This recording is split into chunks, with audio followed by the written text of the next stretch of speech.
तो बात करते हैं कक्षा 12 जीव विज्ञान की। तो आप सबको पता होगा, आप सबके जो जीव विज्ञान के पेपर हैं 4 तारीख को होने वाले हैं। तो इससे आपकी तैयारी भी हो चुकी है, लेकिन हमने सभी लेसन, जितने भी लेसन इस बार हैं, सिलेबस को हटा के 30%, 12 लेसन बचे हैं टोटल।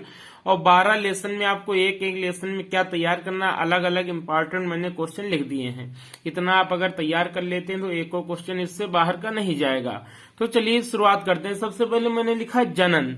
तो सबसे पहले जनन में आपको क्या क्या तैयार करना देखेंगे।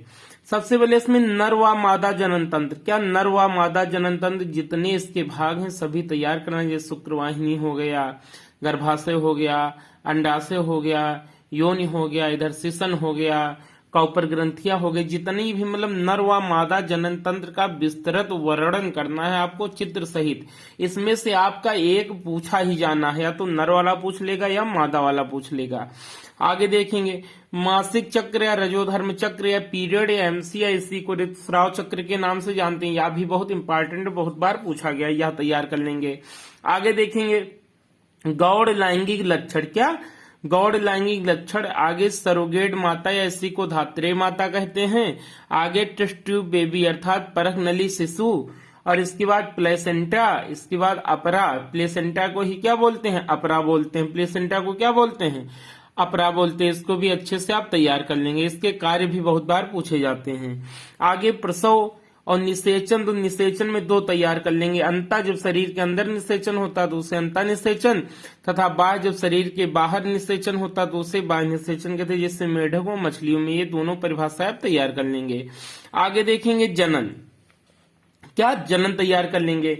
इसके बाद सगर्भता और इसके बाद शुक्राणु का चित्र, जो मनुष्य का शुक्राणु होता है उसका फिगर तैयार कर लेंगे। और सबसे ऊपरी जो एक्रोसोम रचना लगी रहती है, 1 नंबर में पूछा जाता है कि एक्रोसोम का मुख्य कार्य क्या होता है।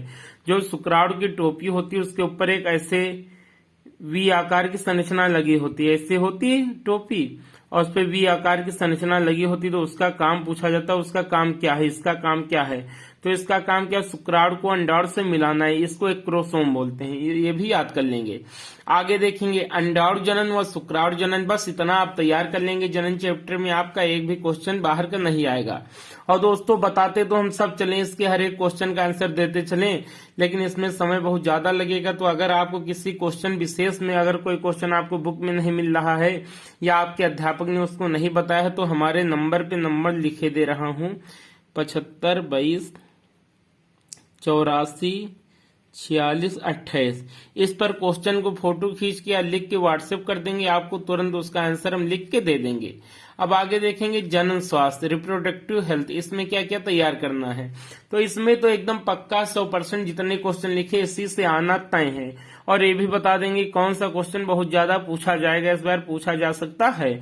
अब देखेंगे यौन संचारित रोग, क्या यौन संचारित रोग, इसकी परिभाषा। तो वे रोग जिनका संचरण यौन के माध्यम से या असुरक्षित यौन के संबंध द्वारा होता है उसे यौन संचार रोग कहते हैं। परिवार नियोजन की स्थायी व अस्थायी विधियां, अर्थात स्थायी विधि में नसबंदी और नलबंदी हो जाएगी, अस्थायी विधि में हो जाएगी गर्भ निरोधक गोलियों का प्रयोग, कापट्टी का प्रयोग, योनिधानी का प्रयोग, ये सब अस्थायी विधियां हैं। और गर्भ निरोधक गोली और उसको क्या बोलते हैं, हाँ कापट्टी या कापर मोचन का प्रयोग, और योनिधानी का प्रयोग, यौन झिल्ली का प्रयोग, ये सब अस्थायी विधियां। इसको भी अच्छे से आप तैयार कर लेंगे। आगे जनसंख्या वृद्धि के कारण व दुष्परिणाम। तो इसके कारण जैसे हो गया बाल विवाह हो गया, संतान की प्राप्ति हो गई, अशिक्षा हो गई, ये सब लिख देंगे। और दुष्परिणाम मतलब जनसंख्या वृद्धि हो रही, इससे क्या दुष्परिणाम देखने को मिल रहे हैं, ये तैयार कर लेंगे। इन Vitra fertilisation, IVF, gamete इंट्राफैलोपियन transfer, ये और जिप्ट और MTP मेडिकल ट्रीटमेंट प्रेगनेंसी, इनके फुल फॉर्म अच्छे से तैयार कर लेंगे, भी कभी कभी पूछ लिए जाते हैं। अब इसमें सबसे जो इम्पोर्टेंट क्वेश्चन है जनसंख्या वृद्धि के कारण और इसको रोकने की स्थायी व अस्थायी विधियां हैं। तो ये भैया बहुत ही अच्छे से तैयार कर लेंगे। इसके दर्शन आपको पेपर में हो सकते हैं, 100 में 100% हो सकते हैं। पेपर तो हमने नहीं बनाया है, लेकिन ये बता सकते हैं आपको कि ये क्वेश्चन आ सकता है। आगे देखेंगे यौन संचारित रोग, कौन सा, यौन संचारित रोग। तो यौन संचारित रोग में से एक रोग पक्का आपके दर्शन हो जाएंगे, एक रोग के दर्शन आपको एग्जाम में हो जाएंगे। तो देखेंगे सुजाक हो गया, सिफिलिस हो गया, ये दोनों जीवाणु से होते। किससे होते हैं, जीवाणु से होते। तो यह सुजाक होता है गोनेरिया, इसको सुजाक गोनेरिया भी बोलते हैं। इसके जीवाणु का नाम भी नैसेनेरिया गोनेराई है। कौन सा? नैसेनेरिया गोनेराई है। आगे देखेंगे सिफिलिस, ये भी जीवाणु से होता है। तो जीवाणु का नाम क्या? ट्रिपनोसोमा पाइलिडम नाम है। ट्रिपनोसोमा पाइलिडम नाम, ये दोनों जीवाणु से होने वाले रोग हैं। आगे देखेंगे हर्पीज, तो हर्पीज वायरस से होने वाला रोग है। इसके वायरस का नाम क्या? सिंपलेक्स वायरस नाम। ये भी अच्छे से आप डीपली तैयार कर लेंगे। आगे देखेंगे जनसंख्या विस्फोट, तो किसी क्षेत्र विशेष में जनसंख्या का बहुत तीव्र गति से बढ़ना जनसंख्या विस्फोट कहलाता है। आगे देखेंगे यौन शिक्षा, बहुत जरूरी है। ये क्वेश्चन ऐसे आएगा कि विद्यालयों में यौन शिक्षा क्यों आवश्यक है, परिभाषित कीजिए। ये हो गया। आगे देखेंगे एमनियोसेंटेसिस, यह क्या है? तो यह एक ऐसी प्रक्रिया है जिसके द्वारा गर्भ में पल रहे शिशु के शरीर में होने वाले विभिन्न रोगों को जो गर्भ में द्रव होता है उसके जरिए ज्ञात किया जाता है। इसी क्रिया को एमनियोसेंटेसिस कहते हैं। ये हो गया। अब देखेंगे बायोडायवर्सिटी एंड कंजर्वेशन। अब इस लेसन से तो एकदम 100% है। जो पहला क्वेश्चन मैंने लिखा यही पूछ लिया जाएगा। आपको जो एक क्वेश्चन लिखा आप बोर्ड पेपर देने जाएंगे तो आपको यही पहले क्वेश्चन मिल जाएगा। क्या मिल जाएगा? देखेंगे जैव विविधता किसे कहते हैं, इसके संरक्षण की प्रमुख विधियों का उल्लेख कीजिए। अर्थात इसके संरक्षण की दो ही विधियां, स्वस्थानीय संरक्षण और बाह्य स्थानीय संरक्षण। तो स्वस्थानीय संरक्षण के अंतर्गत क्या आ जाएगा? राष्ट्रीय उद्यान, अभ्यारण्य आ जाएंगे। बाह्य स्थानीय संरक्षण के अंतर्गत क्या आ जाएगा? जीन बैंक हो गया, क्रायो प्रिजर्वेशन हो गया, उत्तक संवर्धन हो गया। तो 3-3-6 हेडिंग बहुत अच्छे से तैयार कर लेंगे, पूछा जा सकता है। आगे देखेंगे स्वस्थानीय संरक्षण, बाह्य स्थानीय संरक्षण और रेड डाटा बुक। क्या रेड डाटा बुक? तो IUCN द्वारा जारी ऐसी पुस्तक जिसमें संकटग्रस्त तथा विलुप्त जातियों का लेखा जोखा तैयार किया जाता है उसे रेड डाटा बुक कहते हैं। आगे संकटग्रस्त जातियां, अभयारण्य। दोस्तों अगर किसी क्वेश्चन में दिक्कत है तो आप भेज देना, आपको आंसर भेज देंगे। अगर हम सब बताते चलेंगे तो वीडियो काफी लंबा हो जाएगा। आगे देखेंगे हार्ट स्पॉट। क्या? तो हार्ट स्पॉट में एक क्वेश्चन ऑब्जेक्टिव भी बहुत मिलता है। देखो भारत में केवल विश्व में 34 हार्ट स्पॉट है, भारत में केवल 3। तो भारत में पूर्वी घाट, पश्चिमी घाट, इंडोबर्म एक दे देता है। निम्नलिखित में से कौन सा भारत में स्थित क्या हार्ट स्पॉट नहीं? तो 4 ऑप्शन देगा, सुनेंगे ध्यान से। इंडोबर्म, पूर्वी घाट, पश्चिमी घाट, मेडागास्कर। तो मेडागास्कर क्या हार्ट स्पॉट नहीं, इसको याद रखेंगे। आगे देखेंगे जैव मंडल आरक्षित क्षेत्र, बायोस्फीयर रिजर्व हो गया। आगे देखेंगे विलुप्त जातियां। क्या देखेंगे? विलुप्त जातियां। फिर सह विलुप्तता देखेंगे। क्या देखेंगे? सह विलुप्तता देखेंगे। फिर अब आगे बात करते हैं।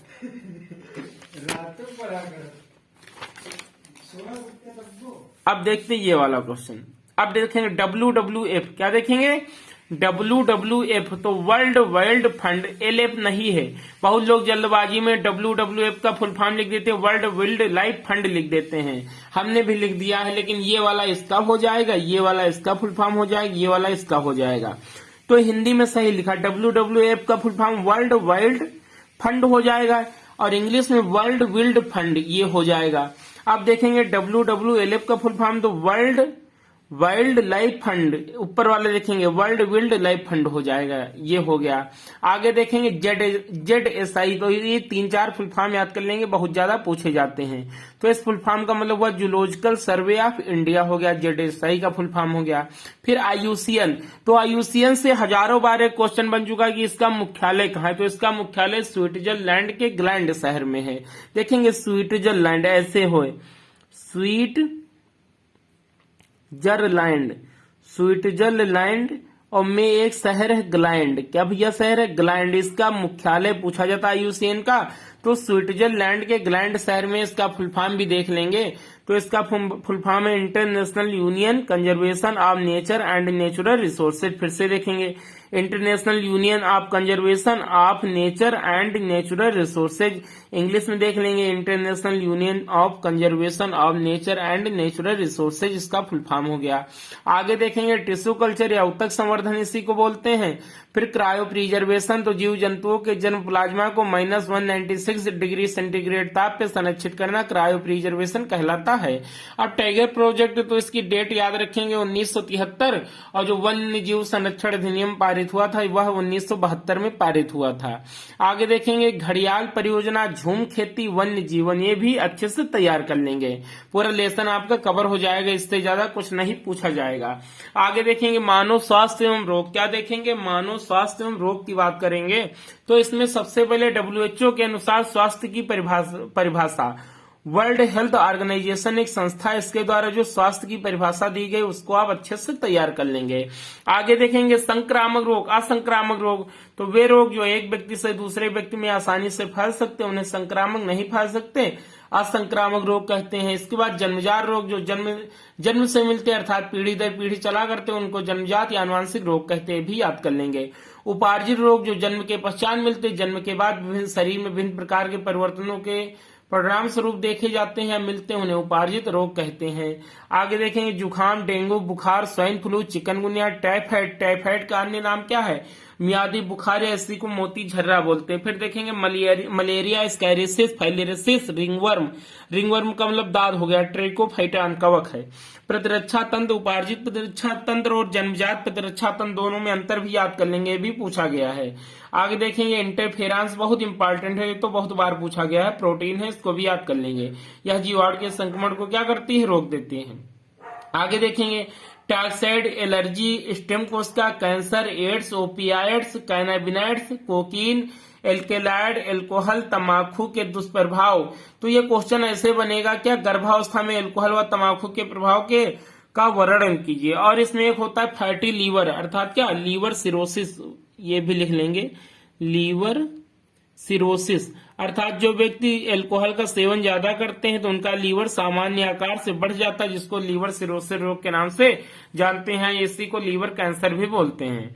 आगे कैनाबिनाइड्स, कोकीन, एल्केलाइड, एल्कोहल व तंबाकू के दुष्प्रभाव, विभ्रमक औषधियां, ओपिएट औषधियां, उत्तेजक औषधियां, सामक, ऐसी को निद्रा कारक बोलते हैं औषधियां, एंटीबॉडीज व एंटीजन, टीकाकरण, टीबी, पेचिस, आमतिसार, निमोनिया, शुगर और आखिरी क्वेश्चन लीवर सिरोसिस। इतना याद कर लेंगे दोस्तों, बाकी इससे बाहर आपके क्वेश्चन नहीं जा सकते हैं। बस बहुत ही क्वेश्चन मैंने बता दिया है, इससे बाहर नहीं जाएंगे भाई, इतनी मेहनत आप कर लीजिएगा। क्या ये क्वेश्चन नहीं मिलेंगे तो सीरीज से याद कर लीजिएगा, और सीरीज में भी नहीं मिलते हैं तो इस नंबर पे आप कमेंट कर दीजिएगा, मैं आपको क्वेश्चन लिख के आसान भाषा में भेज दूंगा। आगे देखेंगे बायोटेक्नोलॉजी एंड इस प्रिंसिपल्स, उसके अनुप्रयोग, जैव प्रौद्योगिकी एवं उसके अनुप्रयोग, यह देखेंगे। इसमें अब सबसे पहले देखेंगे कौन सा जो पहला क्वेश्चन लिखा हो, पहला 100% वाला लिखा है मैंने कि बहुत ही इंपॉर्टेंट है। अब देखेंगे जैव प्रौद्योगिकी की परिभाषा तथा मानव स्वास्थ्य क्षेत्र में इसके योगदान की व्याख्या कीजिए। स्वास्थ्य में भी पूछा जा सकता है, कृषि में भी पूछा जा सकता है। स्वास्थ्य के क्षेत्र में आप क्या लिखेंगे, जैसे क्या टीका निर्माण में, और जैसे इंसुलिन के उत्पादन में, विभिन्न प्रकार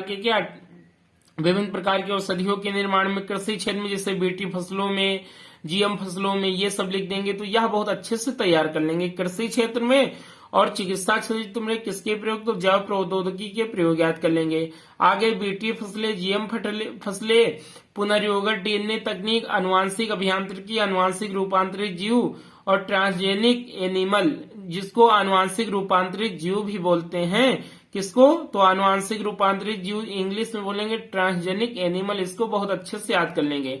3-4 ऑप्शन याद कर लेंगे, जैसे ट्रांसजेनिक बकरी, ट्रांसजेनिक सुअर, ट्रांसजेनिक गाय, 3-4 याद कर लेंगे। आगे देखेंगे प्लाज्मेट, ये प्लाज्मेट तो बहुत बार पूछा गया, इसको बहुत अच्छे से तैयार कर लेंगे।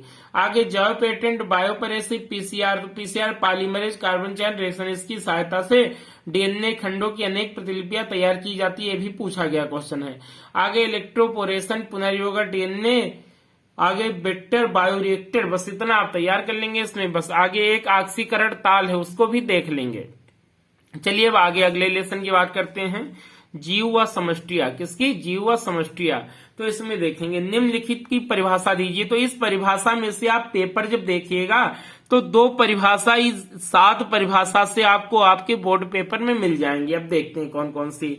तो सबसे पहले प्रतिस्पर्धा, सहजीवन, सहोपकारिता, परजीविता, सहभोजिता, समष्टि, सहजीवन, मैंग्रोव वनस्पतियां, पितरस संकुरण, कीस्टोन प्रजातियां, समुदाय छद्मावरण, मतलब ये छद्मावरण का मतलब बहुत सारे जीव जंतु होते हैं जो शिकारियों से बचने के लिए अपने आप को एनवायरनमेंट के ही कलर में ढाल लेते हैं, अर्थात जैसे हरी पत्ती पे बैठे तो अपने शरीर के कलर को भी क्या हरा कर लेते, यही क्रिया जो होती है इसी को छद्मावरण बोलते हैं।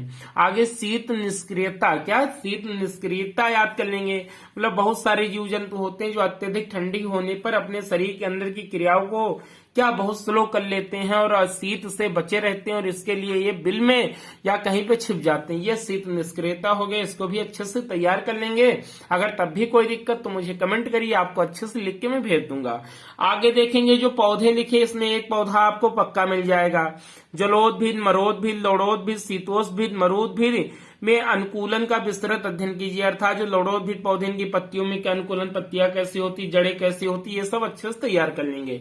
आगे देखेंगे नागफनी के पौधे में, तो भैया नागफनी वाला बहुत पूछा जाता है, नागफनी के पौधों का विस्तृत अध्ययन कीजिए। और अगला कीटभक्षी पौधे, क्या कीटभक्षी पौधे, कीटभक्षी पौधे, तो इसके सबसे पहले ये ऑप्शन आप तैयार कर लेंगे। ऑप्शन का मतलब ऑब्जेक्टिव बहुत पूछा जाता है या तो 1 नंबर में। तो कीटभक्षी पौधे कौन कौन से हैं, तो ड्रोसेरा, नेफंतीज, घटपड़ी, यूट्रिकुलेरिया, ये 4 पौधे याद कर लेंगे। कौन कौन से, तो घटपड़ी, नेफंतीज, यूट्रिकुलेरिया और एक कौन सा था, घटपड़ी, नेफंतीज, यूट्रिकुलेरिया और एक था आपका कौन सा, हाँ इतने थे, 4 अभी हमने बताए हैं, इतने आप तैयार कर लेंगे बस। दोस्तों तो वीडियो ज्यादा लंबी हो जाएगी, तो 4-5 चैप्टर आपके हो गए, 2 वीडियो में इसको हम कवर करवाते हैं। तो अगर आपको वीडियो पसंद आया हो तो चैनल को सब्सक्राइब करिए, वीडियो को लाइक करिए और अगर किसी क्वेश्चन में दिक्कत है तो मुझे भेजिए। ओके, जय हिंद।